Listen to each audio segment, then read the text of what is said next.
Shalom Bapak Ibu yang dikasihi Tuhan. Saat ini kita akan mulaikan ibadah kategorikal ministry. Saya mengajak Bapak Ibu sekalian, mari sama-sama kita bersatu dalam doa. Bapa yang baik, terima kasih buat kasih setiamu dalam hidup kami. Pada saat ini Tuhan, kami akan mulaikan ibadah kami.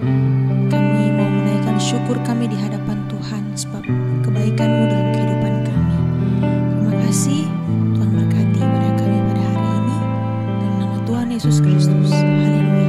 Amin.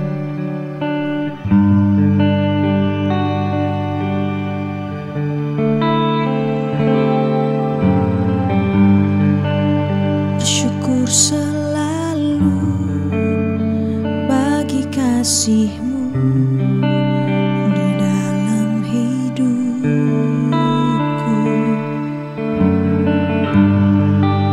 Entahkan ku ragu atas rencana-Mu di masa depanku.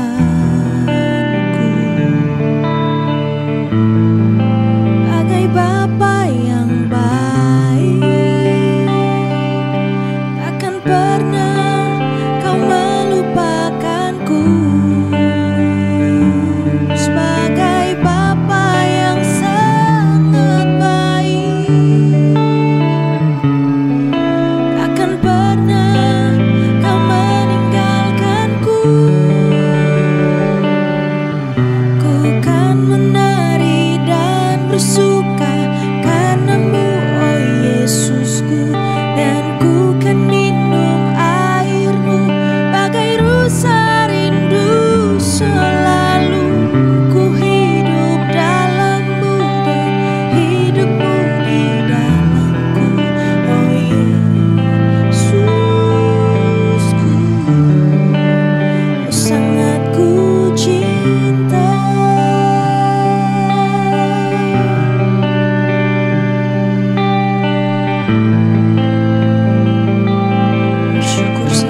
kasih Tuhan, terima kasih.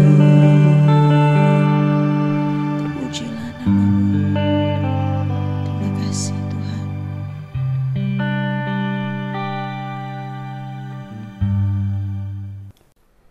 Baik, selamat malam Bapak Ibu yang dikasihi oleh Tuhan, jemaat GPPS yang dicintai Tuhan.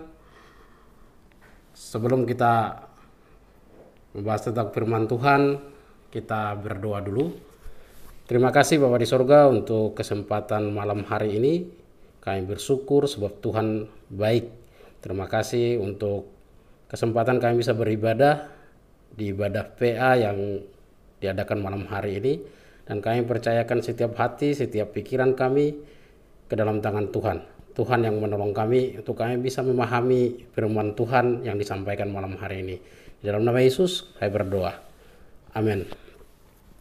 Baik Bapak Ibu, tema firman Tuhan kita sudah tidak asing dan bahkan sudah menjadi bahan perenungan kita dari hari ke hari, terlebih kalau pada saat kita ulang tahun. Semakin bertambah umur, seringkali tema firman Tuhan ini yang menjadi penghibur bagi kita, terutama buat oma-oma yang sudah lansia, opa-opa yang sudah lansia, jemaat Tuhan yang sudah memasuki usia emas, mungkin sudah berulang kali mendengarkan tema firman Tuhan ini. Kita sama-sama membuka dalam Alkitab kita, Yesaya 46 ayat 3 sampai ayat yang keempat. Yesaya 46 ayat 3 sampai ayat yang keempat, saya akan bacakan.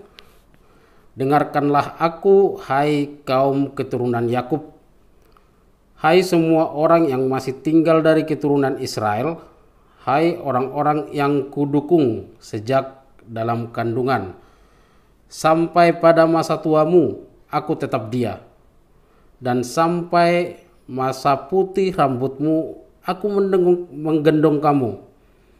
Aku telah melakukannya dan mau menanggung kamu terus. Aku mau memikul kamu dan menyelamatkan kamu. Bapak Ibu yang dikasihi oleh Tuhan, ayat ini seringkali kita dengar, dan bagi saya sendiri ini sudah berulang kali. Karena kita punya panti werda yang di sana itu banyak oma-oma lansia yang sudah berumur. Pada saat ada tamu, biasanya mereka membawakan ayat ini untuk menghibur oma-oma. Atau pada saat kami beribadah di setiap hari Kamis, beberapa pembicara juga berbicara tentang ini. Sampai pada masa putih rambutmu aku menggendong kamu. Itu yang menjadi inti dalam setiap pembicaraan yang dibawakan oleh para pembicara di panti kita, panti werda GPPS. Puji Tuhan, pada saat malam hari ini kita akan mencoba membahas tentang apa yang dimaksud dengan ayat ini. Ayat ini menunjukkan kepada kita siapakah Tuhan. Memberikan perbandingan antara Tuhan Israel, Allah orang Israel, dengan dewa-dewa yang disembah oleh bangsa lain. Pasal 46 ini dimulai dengan berita tentang dewa Bel dan dewa Nebo. Di ayat pertama, dewa Bel itu sudah ditundukkan dan dewa Nebo sudah direbahkan. Dewa Bel adalah dewa kebanggaan Babel. Bel merupakan gelar bagi dewa tertinggi. Semua bangsa yang ditaklukkan Babel akan sujud menyembahnya, termasuk dewa-dewa mereka. Jadi kalau ada bangsa yang tunduk kepada Babel, dewanya, bangsanya, tentaranya, rajanya akan tunduk kepada dewa Bel. Itu yang terjadi pada masa itu. Satu bangsa yang menaklukkan bangsa lain, maka dewanya juga akan tunduk kepada dewa bangsa yang menang. Jadi kalau satu bangsa ditaklukkan oleh Babel, secara otomatis mereka dianggap jadi budak dari dewa Bel. Dan mereka akan menyembah dewa Bel. Termasuk dewa mereka dan semua tentara dan sebagainya, itu miliknya Dewa Bel. Itu yang terjadi di masa itu. Yesaya 46 ayat yang keempat menjadi puncak pemberitahuan dari Allah kepada bangsa Israel bahwa tidak ada satu dewa pun atau sesembahan manusia pun atau Allah manapun yang seperti Allahnya Israel. Setelah kejatuhan Babel, Dewa Bel harus tunduk. Setelah kehancuran Babel, reruntuhan Dewa Nebo harus diarak dengan binatang. Kehancurannya, kuilnya, dan semuanya dipindahkan dengan binatang. Allah ingin menunjukkan bahwa tidak ada sedikit pun kekuatan yang mereka punya, dewa-dewa tersebut. Allah ingin menunjukkan kepada Israel dan Yakub, keturunan Yakub, dan mengingatkan mereka tentang siapakah Tuhannya mereka. Pemberitaan ini dimulai dari pasal 43. Kita akan menelaah dan kita akan melihat bagaimana cara Tuhan menunjukkan kemahakuasaannya. Bagaimana cara Tuhan menunjukkan bahwa hanya Dialah Allah satu-satunya di bumi. Bahwa Dialah yang menciptakan seluruhnya.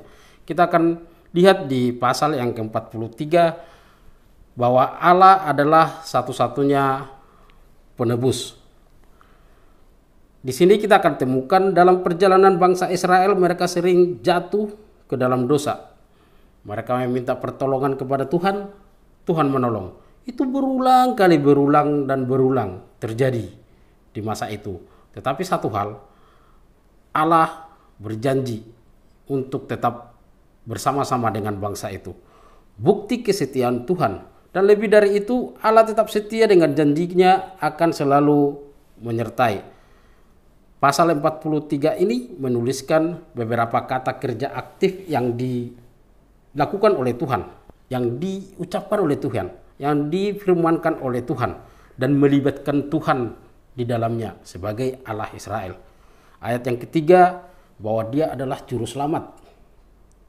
Tidak ada dewa lain yang bisa menjamin keselamatan bangsanya. Seperti tadi, dewa bangsa Babel jaya, Dewa Bel dianggap sebagai dewa tertinggi.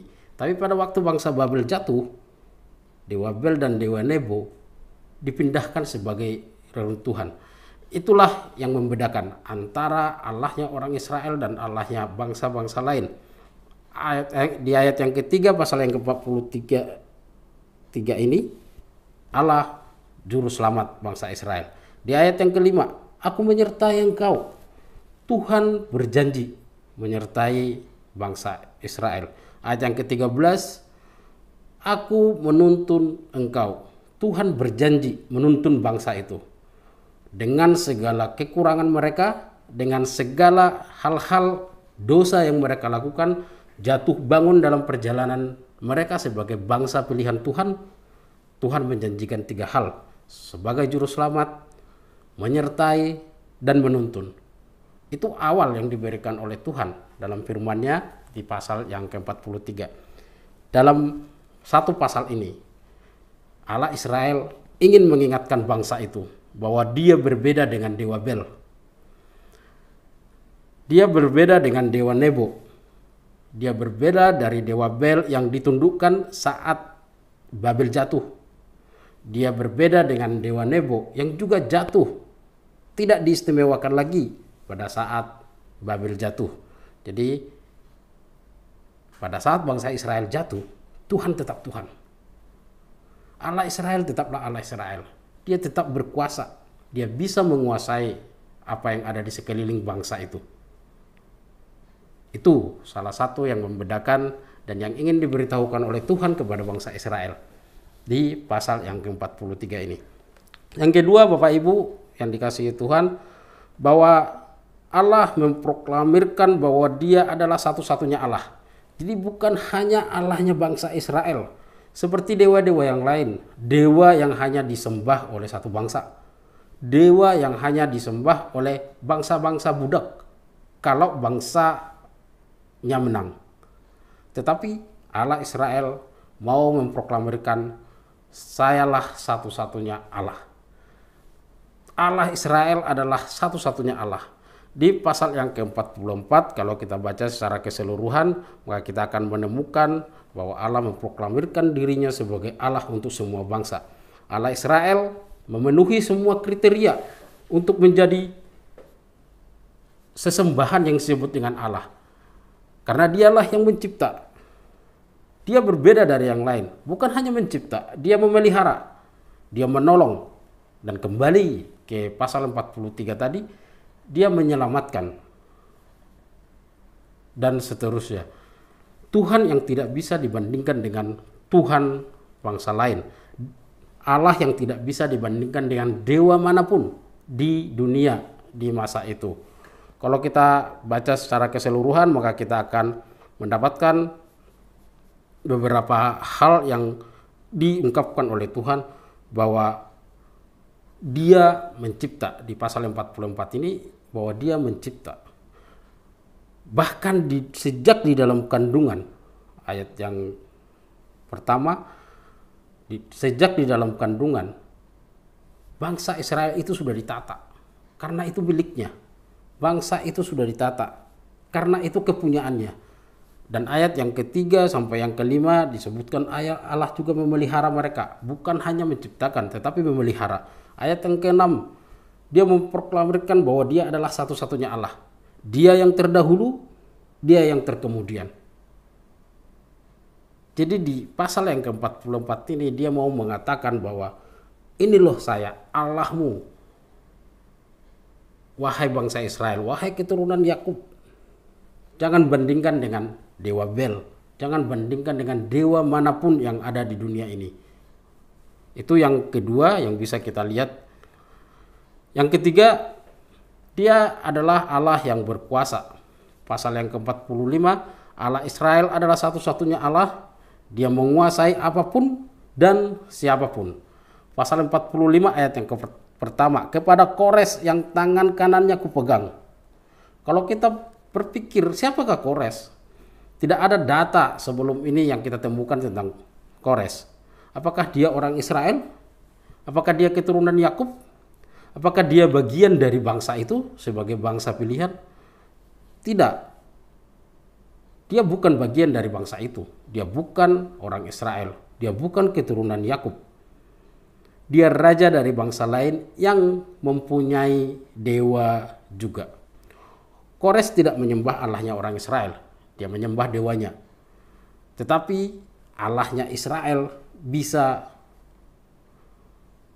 memegang tangannya sehingga Kores menjadi perantara hukumannya kepada bangsa lain. Sehingga Kores bisa diatur.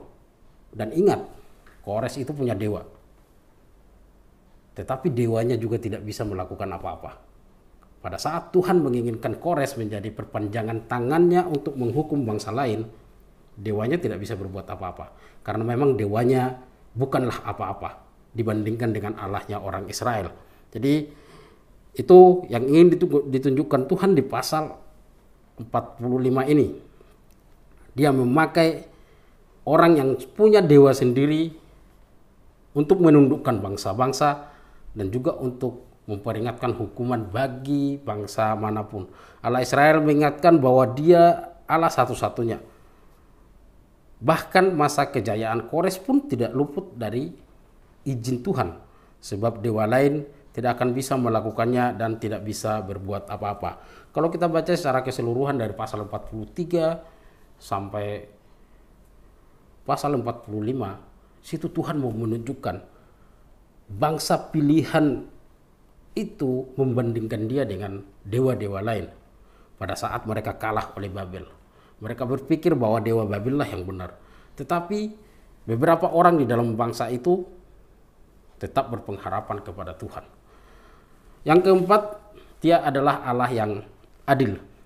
Allah mengingatkan bangsa Israel bahwa dia adil. Sebagian orang akan mendapat malu karena penghukuman Allah, dan sebagian orang akan diselamatkan dan bermegah di dalam Tuhan. Bapak Ibu, Saudara yang dikasihi oleh Tuhan, pembacaan kita pasal 46 ayat 3 sampai 4. Dengarkanlah aku, hai kaum keturunan Yakub, hai semua orang yang masih tinggal dari keturunan Israel. Hai orang-orang yang kudukung sejak dalam kandungan, sampai masa tuamu aku tetap dia. Dan sampai masa putih rambutmu aku menggendong kamu. Aku telah melakukannya dan mau menanggung kamu terus. Aku mau memikul kamu dan menyelamatkan kamu. Allah ingin mengatakan bahwa sejak engkau di dalam kandungan sampai saat engkau tua, sampai saat engkau dipanggil kembali kepada Tuhan, Dia tetaplah Tuhan. Bahkan setelahnya, berapa keturunan, Dia tetap Tuhan. Dia Tuhan yang sama. Dia yang membawa bangsa Israel keluar dari Mesir. Dia yang kemudian melihat atas seizinnya bangsa lain menghukum bangsa itu. Dia adil dan Dia melakukannya. Allah satu-satunya yang tidak boleh dibandingkan dengan apapun di dunia ini. Di masa sekarang ini apa yang menjadi Allah bagi kehidupan kita? Harta yang bisa didewakan tidak akan menyelamatkan seperti Allahnya orang Israel yang menyelamatkan. Hobi yang disenangi dan didewakan tidak bisa memuaskan seperti bangsa Israel, seperti Allahnya bangsa Israel yang bisa memuaskan. Orang-orang yang menjadi idola dan dituhankan tidak bisa selalu menyertai seperti Allahnya bangsa Israel. Orang-orang terdekat baik saudara, teman baik yang kadang kita harapkan melebihi Tuhan tidak bisa selalu menolong. Mereka juga punya urusan sendiri. Masyarakat lain juga punya urusan sendiri. Gereja juga punya urusan sendiri. Pendeta-pendeta juga punya urusan sendiri. Tetapi Tuhan, Dia bisa menolong seperti janjinya. Tuhan Allah Israel mengatakan kalau Dia sanggup. Bukan hanya Dia mau, tetapi Dia sanggup. Bukan hanya Dia sanggup, tetapi Dia mau. Dia mau melakukannya untuk kita. Dia akan melakukannya terus menerus karena kasih setianya. Pertanyaannya, bagaimana agar Tuhan menggendong kita sampai hari tua kita? Bagaimana agar janji Tuhan ini digenapi? Karena Dia sudah menunjukkan segala kriteria bahwa Dia adalah Tuhan. Dia adalah Allah, Allah yang disembah bangsa Israel dan Allah yang kita sembah pada saat ini. Bagaimana agar janji itu kita terima? Yang pertama adalah tetaplah setia. Perlu kita ketahui seperti tadi saya ungkapkan bahwa bangsa Israel itu dihukum karena mereka berubah setia. Mereka mengikuti kebiasaan bangsa-bangsa yang ada di Kanaan. Mereka melakukan apa yang menjadi adat istiadat yang ada di Kanaan dan mereka meninggalkan Tuhan. Mereka meninggalkan Allah mereka. Bangsa itu kemudian menjadi tawanan, beberapa kali dikalahkan, beberapa kali diperbudak oleh bangsa-bangsa yang ada di sekitarnya. Tetapi satu hal, Tuhan tetap setia. Maka agar Tuhan mau menggendong kita di masa tua kita dan menyelamatkan kita, tetaplah setia. Jangan pernah berubah kesetiaan. Sehingga Tuhan akan menggenapi janjinya. Itu yang pertama, kita tetap setia. Yang kedua, jangan menduakan Allah. Jangan mendua hati. Bangsa Israel menyembah dewa lain. Bahkan di masa raja-raja terkenal seperti Salomo, mereka menyembah dewa-dewa lain, mengizinkan dewa lain bersemayam di istananya, dan seterusnya. Tuhan menghukum mereka. Diserahkan kepada bangsa lain, diperbudak oleh bangsa lain, sehingga Tuhan mendengar keluh kesah mereka. Jadi Tuhan mengizinkan mereka dihukum. Dan kemudian pada saat mereka bertobat, mereka mengeluh, mereka meminta pertolongan kepada Tuhan, Tuhan mendengar. Karena Tuhan setia. Jadi Tuhan mau tetap untuk menyertai dan menggendong di masa tua kita, asal kita tidak pernah menduakan Tuhan. Utamakan Tuhan, utamakan menuruti perintahnya, utamakan segala hal yang berhubungan dengan Tuhan dibandingkan apapun yang ada di sekitar kita. Yang ketiga, percaya akan keadilannya. Pada saat bangsa Israel dihukum, tetap berharap kepada Tuhan untuk menolong mereka. Artinya mereka menyadari kesalahan mereka melakukan kesalahan di dalam generasi ini, di generasi kemudian mencari Tuhan. Seseorang yang bersalah harus dihukum sebagai bentuk keadilan Tuhan. Tetapi saat bertobat dan berseru kepada Tuhan, maka Tuhan setia. Dia tetap setia. Dia menunggu orang-orang yang bertobat. Dia menunggu orang-orang yang bersujud di bawah kakinya. Jadi Tuhan menggendong kita pada saat hari tua kita kalau kita tetap berpengharapan kepada Dia. Jangan pernah berhenti berharap. Pada saat kita berdosa, satu hal yang mungkin kita tidak bisa hindari, atau mungkin dosa yang kita tidak sadari, kita tidak dengan sadar melakukannya, tetaplah berharap kepada Tuhan. Karena Dia memberikan pertolongan. Dia memberikan keselamatan. Dia sumber dari semuanya itu. Tetapnya berharap kepada Tuhan. Bapak Ibu yang dikasihi oleh Tuhan, Yesaya 46 ayat 3 sampai 4 menunjukkan kepada kita siapakah Tuhan kita. Siapakah Dia yang kita sembah? Allahnya orang Israel, Allahnya Yakub, Allahnya Abraham, Allahnya Ishak, dan menjadi Tuhan di dalam kita, di dalam Yesus Kristus menjadi Tuhan kita. Tetaplah setia kepadanya. Saya akan kasih rangkuman pada malam hari ini kepada Bapak Ibu bahwa apa yang ingin ditunjukkan oleh Tuhan di dalam Yesaya 46 ayat 3 sampai 4, yang pertama adalah Dia Allah satu-satunya. Jangan pernah dibandingkan dengan dewa lain. Jangan pernah dibandingkan dengan sesembahan yang lain. Yang kedua, Dialah satu-satunya penebus. Tidak ada dewa lain yang bisa menebus. Tidak ada dewa lain yang bisa menyelamatkan. Kalau kita baca keseluruhan secara detail 43 sampai ayat 46, Tuhan menjabarkan, Yesaya menuliskan tentang kayu yang dibuat menjadi patung dan kemudian pembuatnya itu menyembah Tuhan. Itu menunjukkan betapa bodohnya manusia membuat patung untuk disembah.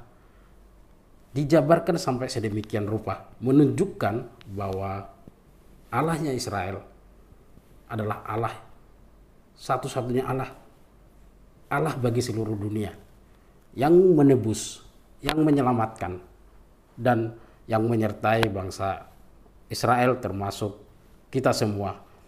Yang ketiga adalah Allah yang berkuasa, dan yang keempat, Allah itu adil. Pada saat kita melakukan kesalahan, Tuhan menegur. Pada saat teguran itu kemudian membuat kita kecewa, maka kita kalah. Padahal Tuhan sudah setia. Tuhan sudah melakukan bagiannya. Dia setia akan janjinya, maka kita setia dengan janji kita. Di Tuhan, itu 4 hal yang bisa kita dapatkan dari pasal 40 Yesaya 46 ayat 3 sampai yang keempat.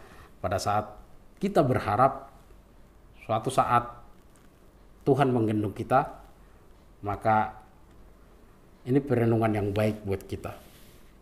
Kita merenung, siapa yang akan menggendong kita? Siapakah Tuhan itu? Dan kemudian kita akan menemukan bahwa Dia adalah penyelamat kita, penebus kita, dan Dia Allah yang adil, satu-satunya Allah yang bisa dipercaya. Puji Tuhan Bapak Ibu, kita berdoa. Terima kasih Bapa di surga untuk malam hari ini. Kami bersyukur untuk kesempatan kami bisa belajar firman Tuhan dalam pemahaman Alkitab ini ya Tuhan. Terima kasih Bapa di surga, kami menyerahkan setiap jemaat-Mu yang merenungkan firman Tuhan di saat malam hari ini. Kiranya Tuhan yang memberikan pengertian agar kiranya semakin mengerti.